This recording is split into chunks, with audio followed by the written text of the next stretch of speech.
저는 그 명성교회 14년 정도 있다가 내려왔는데, 명성교회 갈 때에는 빈몸으로 아무것도 없이 갔어요. 결혼할 때에도 아무것도 없이 결혼을 했는데, 우리 교회 올 때 이삿짐을 많이 정리를 하고 내려오는데도 5톤 트럭에 가득 채워서 내려오는 이런 상황을 보면서 하나님께서 채워주시고 복 주시는 은혜를 경험하게 되었습니다. 아무것도 없이 교회에 갔지만 또 하나님의 인도하심을 따라 우리 교회를 올 때에는 교회 안에서 하나님께서 많은 축복을 주시는 거예요. 차고 넘치는, 5톤 트럭에 다 들어갈 수 없을 정도로 넘치는 은혜를 주시는 거예요. 축복해 주십니다. 많은 물질도 주시고 사람도 붙여주시는 거예요. 저는 아무도 없이 교회에 갔어요. 그런데 예쁜 아내도 만나고, 그리고 2 자녀도 얻어서 이제 또 하나님의 부르심을 받아 또 나오게 되는 거예요. 하나님의 큰 은혜가, 풍성한 은혜가 우리 모든 성도들에게도 함께 하시기를 축복합니다. 오늘 함께 나누고자 하는 말씀은, 하나님은 여러분들에게 복을 주세요. 채워주세요. 넘치도록 채워주세요. 그리고 많은 복으로 하나님께서 주시기를 원하세요. 그래서 우리가 많은 복을 받거든요. 그런데 끝까지 그 받은 복을 잘 관리해야 됩니다. 중간에, 도중에 또 우리의 욕심이 넘치거나, 또한 우리의 생각이 잘못되어 잘못된 판단을 하거나 하나님을 떠나지 않도록 하나님이 주신 그 축복을 잘 관리하셨으면 좋겠어요. 그런 마음으로 오늘 물질의 유혹에 빠지지 않는 방법, 이 말씀을 한번 같이 나누려고 하는 것입니다. 어느 날 청년이 예수님을 찾아왔습니다. 선생님, 제 형이 유산을 거의 다 가져갔습니다. 그 유산을 나와 조금 나누게 해주실 수 없겠습니까? 저 유산 더 받아야 됩니다 하고 예수님께 찾아가서 호소를 하는 거예요. 당시 유대 율법에 의하면 첫째 장남에게는 유산의 3분의 1을 주고 차남에게는 3분의 1을 주는 이런 법이 있었어요. 그러니까 차남이 볼 때에는 상당히 억울한 거예요. 나는 더 받아야 된다는 것이요. 그래서 예수님께 찾아가 옳게 판단해 달라고 호소하고 있는 것입니다. 여러분들은 어떻게 생각하십니까? 당시 율법은 장남과 차남에 대하여 차등으로 이렇게 유산을 지급하도록 하고 있었습니다. 이것이 둘째 아들에게는 인정할 수 없는 그런 문제가 되었던 것입니다. 똑같은 아들인데 왜 나만 적게 받아야 하는 것이지요? 이에 대하여 예수님께서는 이렇게 간결하게 대답해 주셨습니다. 누가복음 12장 14절을 보면, 이 사람아, 참 따뜻하게 부르시죠. 이 사람아, 누가 나를 너희의 재판장이나 또는 물건 나누는 자로 세웠느냐? 왜 나에게 이것을 판단해 달라고 이야기하느냐? 하시면서 그 다음 말씀이 더 중요하죠. 삼가 모든 탐심을 물리치라. 사람의 생명이 그 소유에 넉넉한 데 있지 아니하니라 하고 말씀해 주십니다. 오늘 저는 예수님의 이 말씀을 중심으로 재물에 대한, 여러분들이 하나님 주신 이 축복을 잘 관리하시는 지혜가 함께 하시기를 간절히 원합니다. 직설적으로는 이 재물을 돈이라고도 표현할 수 있겠죠. 또는 불편하지 않게 물질이라고도 명칭해도 좋겠습니다. 건강한 신앙생활을 위해서는 재정에 대한 말씀을 여러분들과 함께 나누는 것이 우리 성도님들의 신앙생활에, 건강한 신앙생활에 도움이 될 것입니다. 신약 성경에는 예수님이 전해주신 38가지의 비유의 말씀이 있습니다. 그런데 그 중에 16가지가 바로 돈에 관련된, 재정에 관련된 비유의 말씀입니다.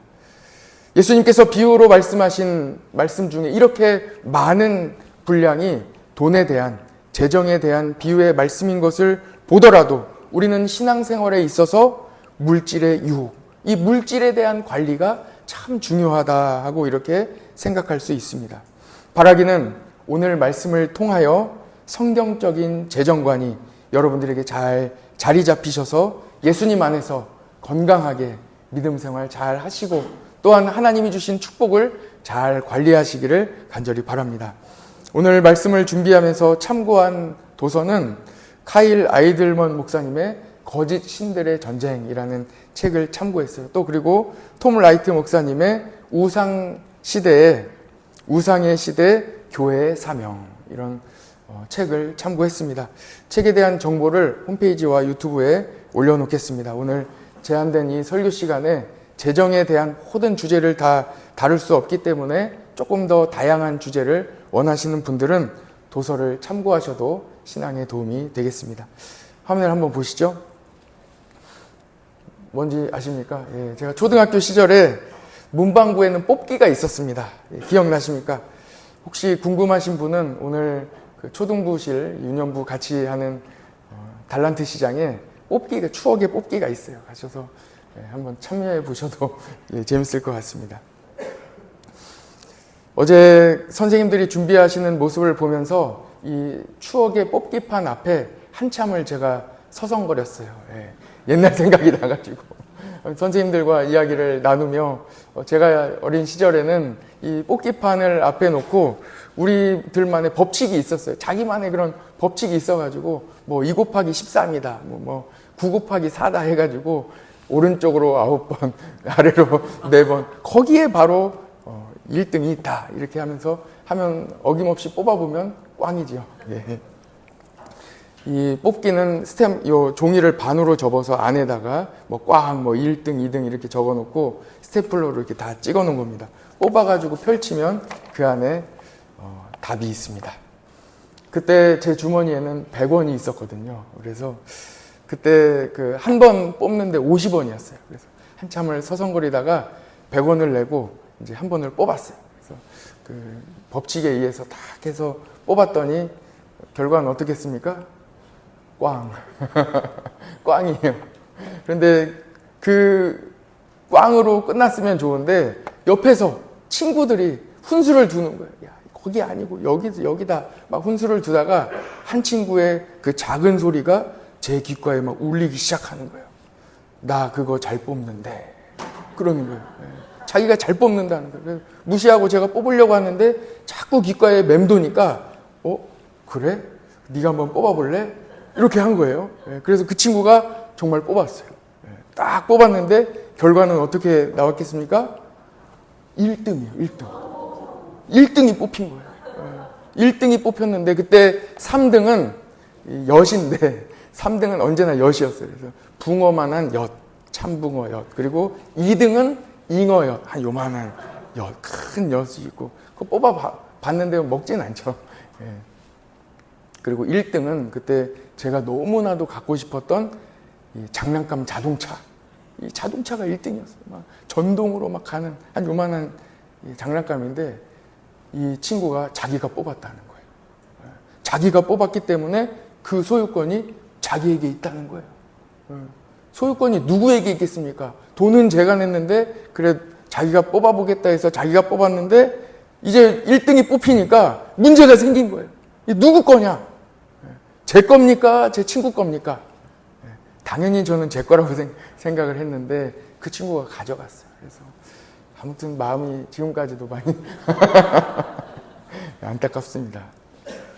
어떻습니까, 여러분? 사실 초등학생 수준의 이야기지요. 그러나 이런 일들이 우리 어른들의 사이에서 일어나고 있다는 것입니다. 이것이 바로 오늘 성경에 나온 누가복음 12장에 나온 그 말씀입니다. 성경에는 돈에 대하여 이 돈은 좋은 것이다, 참 귀한 것이다 이렇게 말씀하지 않으시고요. 또는 이 돈은 나쁜 것이다, 돈에 손도 대지 마라 이렇게 말씀하지도 않습니다. 돈에 대하여 판단하지 않습니다. 왜냐하면 돈은 좋은 것도 아니고 나쁜 것도 아니기 때문입니다.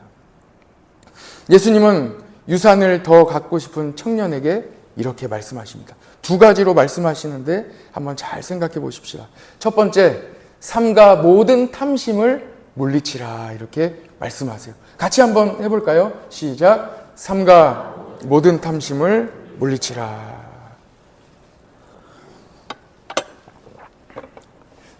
이 탐심이라는 단어는 탐낼 탐의 마음심이에요. 그래서 탐내는 마음이에요. 그래서 욕심을 부려서 무엇인가 더 가지려고 하는 마음이 바로 탐심이에요. 이것을 버리라고 하시는 거예요.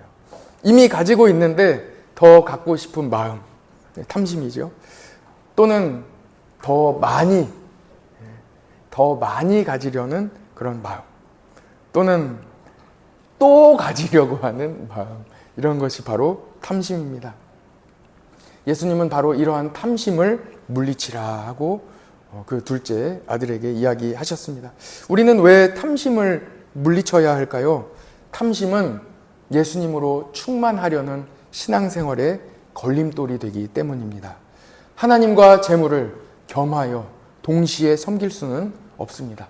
탐심은 성령으로 충만한 삶과는 어울리지 않는 그러한 마음입니다. 탐심은 천국 백성으로 살아가는 우리 성도들에게 또한 어울리지 않는 그런 단어가 바로 탐심입니다. 유산을 공평하게 나누고자 하는 이 둘째 아들을 보십시오. 이 둘째 아들은 지금 예수님께 나아가 공정이라는 개념으로 예수님께 말씀드리고 있는 거예요. 예수님, 이거는 불의하지 않습니까? 형하고 저하고 똑같은 아들인데 왜 형이 더 많이 가져가야 합니까? 저도 똑같이 나눌 수 있도록 예수님 말씀 좀 해주세요 하고 어떤 자기의 마음을 공정 그리고 정의라는 이 개념으로 포장하고 있는 거예요. 둘째 아들은 지금 내가 가지고 있는 것보다 더 많이 가지려고 하는 이 마음을 논리적으로 접근하고 있어요. 그러나 그 논리는 탐심에, 더 가지려고 하는 마음의 또 다른 포장에 불과했습니다. 성도는 늘 경계해야 합니다. 내가 더 갖고 싶은 것, 내 마음에 더 욕심을 가지는 것을 좋은 것으로 포장하려는 이 시도를 경계해야 합니다. 탐심은 이미 가지고 있는데 더 가지려고 하는 마음, 이 마음을 뜻하지요. 예수님께서는 탐심이라고 표현하셨을 때에는 이미 예수님께서 이 둘째 아들에게 탐심을 버리라 하고 이렇게 말씀하셨을 때에는 이미 둘째 아들이 가지고 있는 이미 받은 유산이 넉넉함을 알 수 있습니다. 그렇기 때문에 이미 많이 받았는데 뭘 더 가지려고 하냐. 그러므로 너는 이 더 가지려고 하는 마음을 버려라 하는 이런 말씀을 주신 것이지요. 이미 많은 것을 가지고도 더 가지려고 하는 이 마음을 경계해라. 물리쳐라 하고 예수님은 말씀하고 계십니다. 사람은 돈이 얼마만큼 있어야, 사람은 그 물질이, 재정이 얼마만큼 채워져야, 얼마나 가득해야 만족할 수 있을까요? 여러분, 우리가 신문이나 많은 미디어를 통해 다 알고 계시지 않습니까? 많이 가지면 가질수록 더 갖고 싶어 하는 그 마음이 더 커집니다. 만족할 수 없어요. 끝이 없어요. 이 물질에 대하여는 끝이 없습니다. 그렇기 때문에 예수님께서는 우리에게 말씀하십니다. 탐심을 물리쳐라. 만족하라는 것이죠. 두 번째입니다. 사람의 생명은 그 소유가 넉넉한 데 있지 않습니다. 같이 한번 해볼까요? 시작. 사람의 생명은 그 소유가 넉넉한 데 있지 않습니다. 아멘. 둘째 아들은요, 이 유산을 놓고 생명과 소유의 넉넉함으로 연결짓고 있는 거예요. 내 소유가 있는데 더 많이 있어야, 넉넉해야 내가 살지 않겠습니까? 내가 미래에도 내가 더 많이 가지고 있어야, 내가 지금 이만큼 있지만 한 이만큼은 더 있어야, 내가 더 채워져야 내일 편안하게 살지 않겠습니까?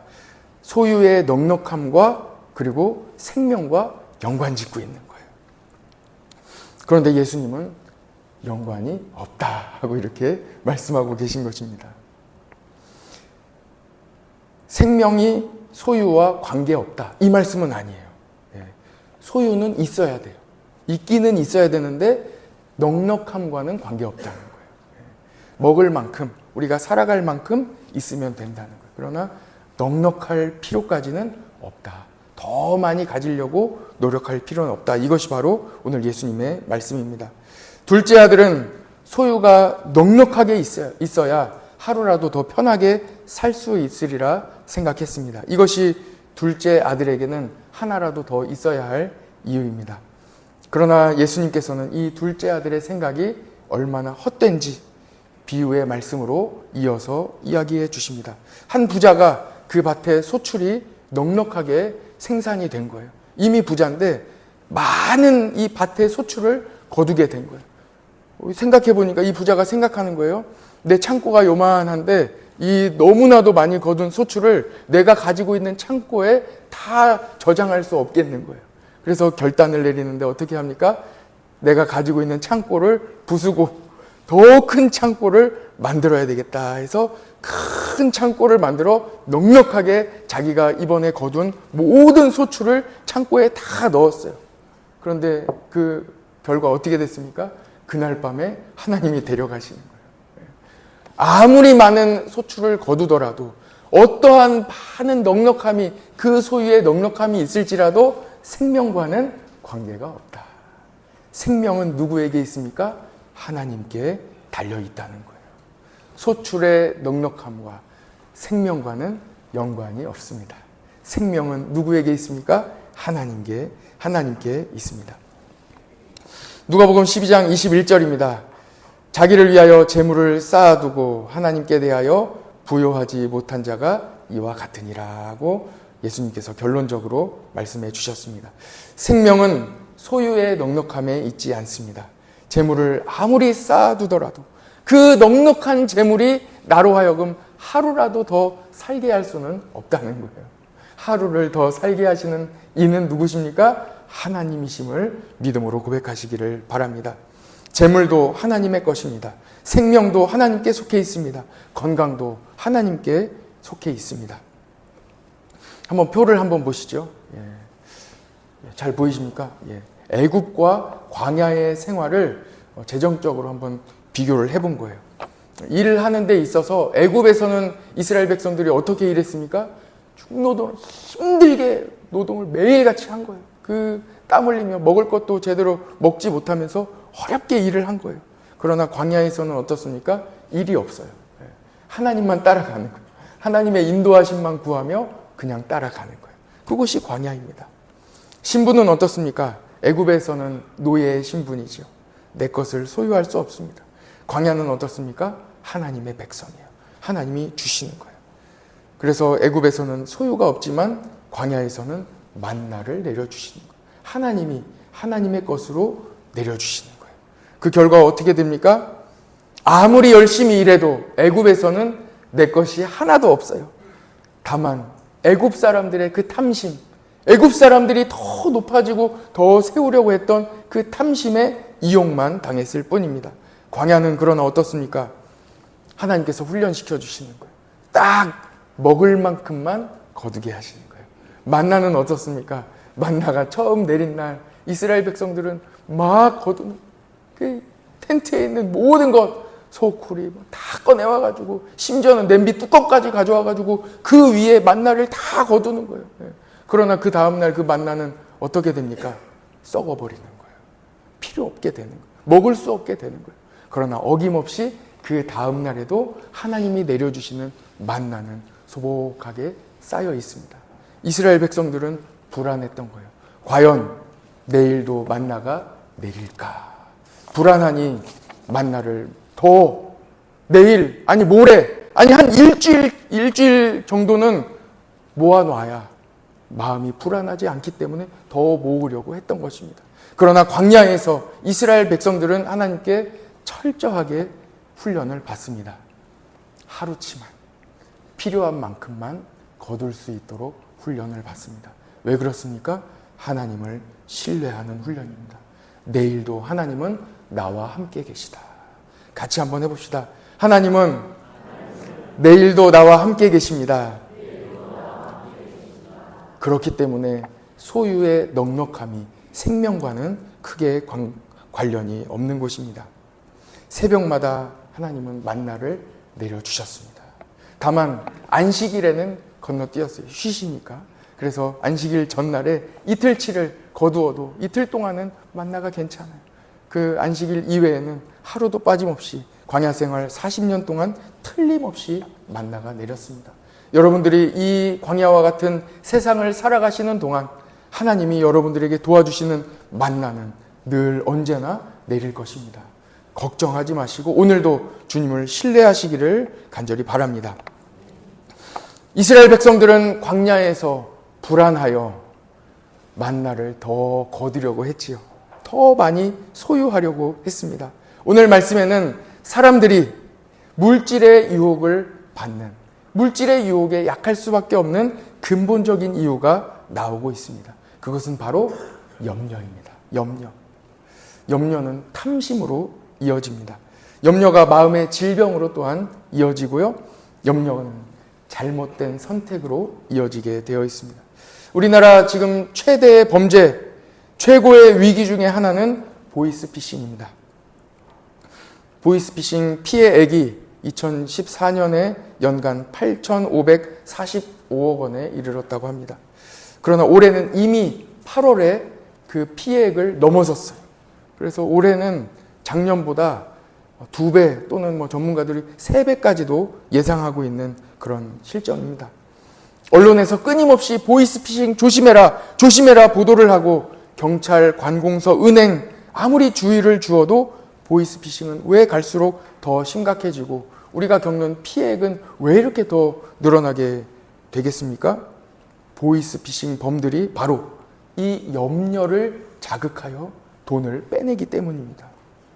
염려는 판단력을 흐리게 합니다. 걱정을 막 시키는 거예요. 물질의 유혹에 빠지지 않는 가장 근본적인 방법은 바로 염려하지 않는 것입니다. 걱정하지 않는 것. 마태복음 6장 27절의 말씀을 보면 너희 중에 누가 염려함으로 그 키를 한 자라도 더할 수 있겠느냐. 30절에 보면 오늘 있다가 내일 아궁이에 던져지는 들풀도 하나님이 이렇게 입히시거든 하물며 너희일까 보냐. 그리고 그 다음에 믿음이 적은 자들아 하고 이렇게 말씀하고 있습니다. 여러분, 염려는 현실의 문제가 아닙니다. 걱정하는 것은 현실의 문제가 아닙니다. 염려는 믿음의 영역입니다. 믿음과 관련이 있습니다. 예수님을 믿는다면 걱정하지 않으셔도 괜찮습니다. 어떠한 일이든 걱정하고 계십니까? 예수님을 믿는 그 믿음을 더 강하게 하시고 만일 내가 아주 작은 일이라도 걱정하고 있다면 오직 주님을 의지하시기를 축복합니다. 그리고 내가 할 수 있는 작은 일들을 하나하나 해 나가시기를 바랍니다. 사무엘상 2장 7절의 말씀입니다. 같이 한번 읽어볼까요? 화면에 나와 있습니다. 시작. 여호와는 가난하게도 하시고 부하게도 하시며 낮추기도 하시고 높이기도 하시는도다. 아멘. 부와 영광과 재물은 하나님께 달려 있습니다. 다 하나님께 있습니다. 이것이 바로 건강한 믿음입니다. 그래서 예수님 안에 성령님과 함께 살아가는 성도는 가난해도 궁핍하지는 않습니다. 부유해도 교만하지는 않습니다. 하루를 살아도 기쁨과 감사함이 그 성도에게 넘치게 되는 것입니다. 왜냐하면 인생의 편안함, 기쁨, 행복, 또 편안한 잠, 이런 모든 것은 소유의 넉넉함에 있지 않기 때문입니다. 어디에 있겠습니까? 예수님 안에 이 모든 것이 풍성하게 있습니다. 부활하신 예수님께서 제자들을 찾아가 이렇게 말씀하셨습니다. 너희에게 평강이 있을지어다. 너희에게 평강이 있을지어다. 예수님의 평강이 우리 성도들에게 함께 하시기를 바랍니다. 평강은 재물에 있지 않고 예수님께 있습니다. 물질 만능주의, 황금 만능주의, 배금주의. 배금주의는 머니워십이라고 해서 돈을 섬기는 것을 배금주의 이렇게 이야기를 하죠.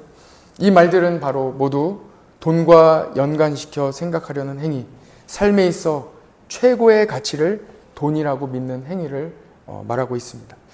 건강한 신앙생활을 위해서는 성도가 물질 만능주의에 빠져서는 안 됩니다. 왜 우리는 물질을 조심해야 하겠습니까?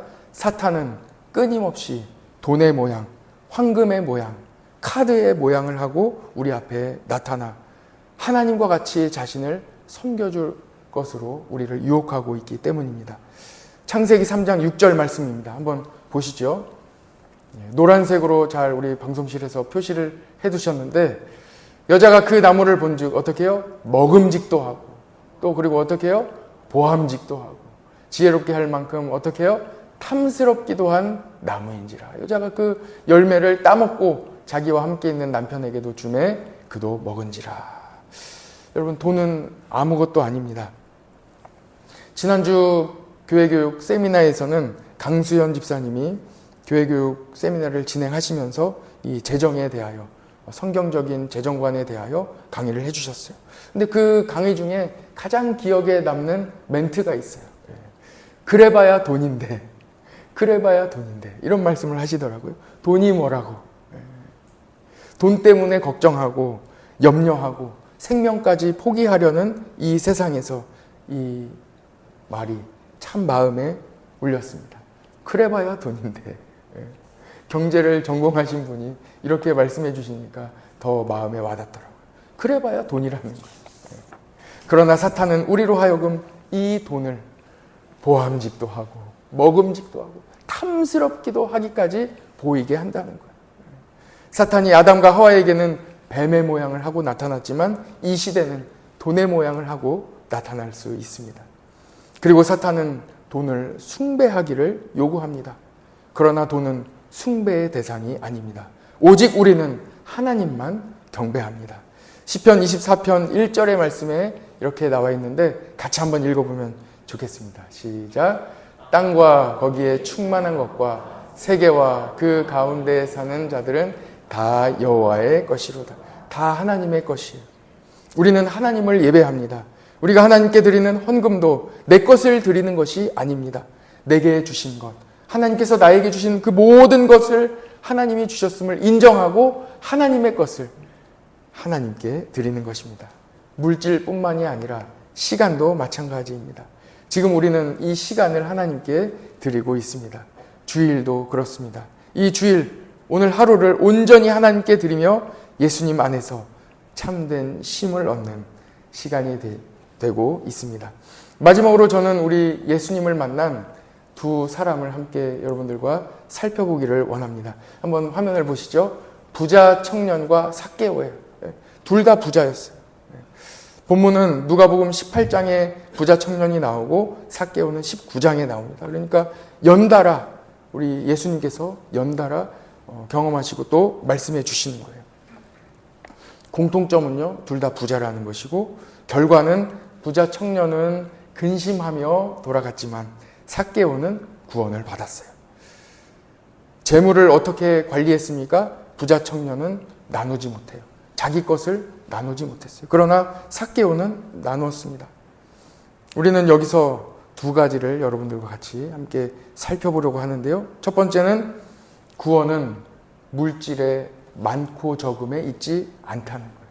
여러분 찬양, 주일학교 찬양 잘 아시죠? 돈으로도 못 가요 하나님 나라에. 돈으로 못 가요.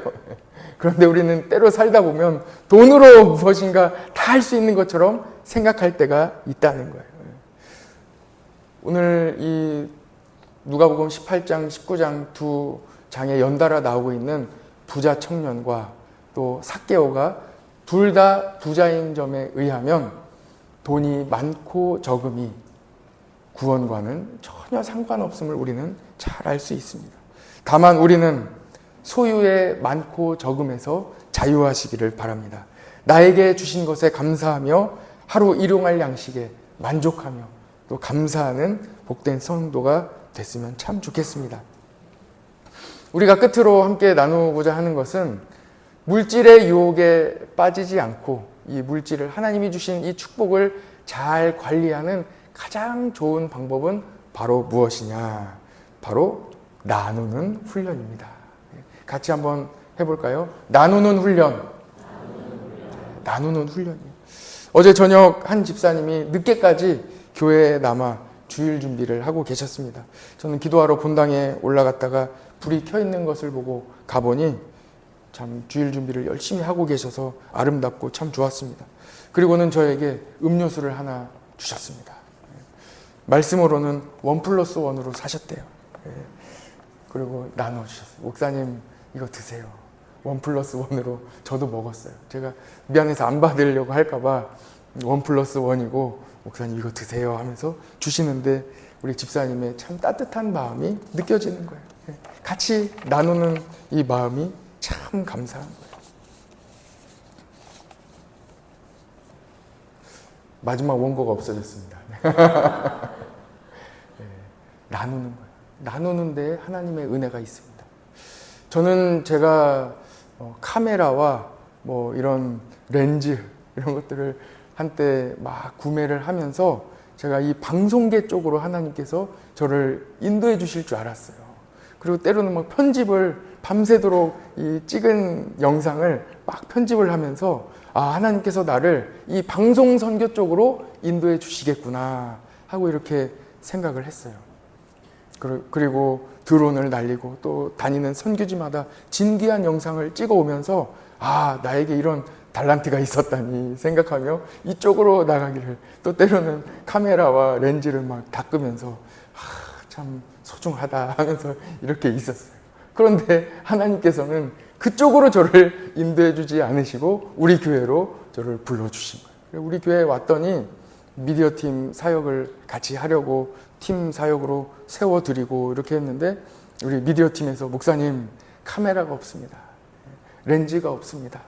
목사님 드론이 없습니다. 목사님 노트북이 없습니다.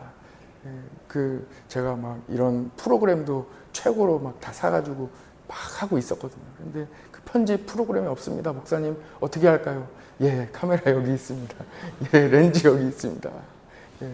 눈물을 살짝 머금고 이렇게 또 드론도 여기 있습니다. 내 아이를, 내 새끼를 드리는 것 마냥 다 이렇게 다 드리고 훈련이에요. 여러분, 나누면 참 기뻐요. 그래서 세상 사람들도 나눠요. 다 잘 나눠요. 나누는 기쁨이 있어요. 그러나 성령 안에서 예수님을 믿으며 나누는 훈련이 필요해요. 이 나누는 훈련은 나눌 때 물론 기쁨도 있어요. 주는 기쁨이 물론 있어요. 그러나 내 소중한 것, 내가 주고 싶지 않은 것, 내 것까지도 하나님은 때로는 나누게 하시는 거예요. 주게 하시는 거예요. 그 가운데 물질에 대한 관리가 이루어지는 거예요. 하나님보다 내가 가진 것, 내 것을 더 소중하게 여기지 않도록 관리할 수 있도록 하나님이 인도해 주시는 거예요. 이것이 바로 나누는, 주는 훈련입니다. 한번 생각해 봤어요. 나누는 것, 주는 것을 잘 하려면 우리끼리 여기 계신 성도님들이 제가 어제 받은 것처럼 받는 것도 잘해야 될 것 같아요. 감사하게 잘 받으시기를 축복합니다. 1+1, 2+1 이렇게 사셔서 잘 나눌 때 감사하게 받으시고 정말 감사한 마음을 잘 표현하시기를 바랍니다. 그리고 또한 여러분들도 또 나누어 주고, 내가 가진 것 1+1만 나눠주려고 하지 마시고 정말 소중한 것도, 만약에 하나님께서 마음을 주신다면, 정말 나에게 소중한 것이지만 물질의 관리의 훈련에 있어서 하나님께서 원하시고 나에게 마음을 주신다면 그것까지도 나누는 훈련을 하실 때에 여러분들에게 주신 그 축복, 하나님이 여러분들에게 주신 그 물질의 축복을 잘 관리할 수 있는 지혜로운 성도가 될 줄 믿습니다. 같이 기도하겠습니다.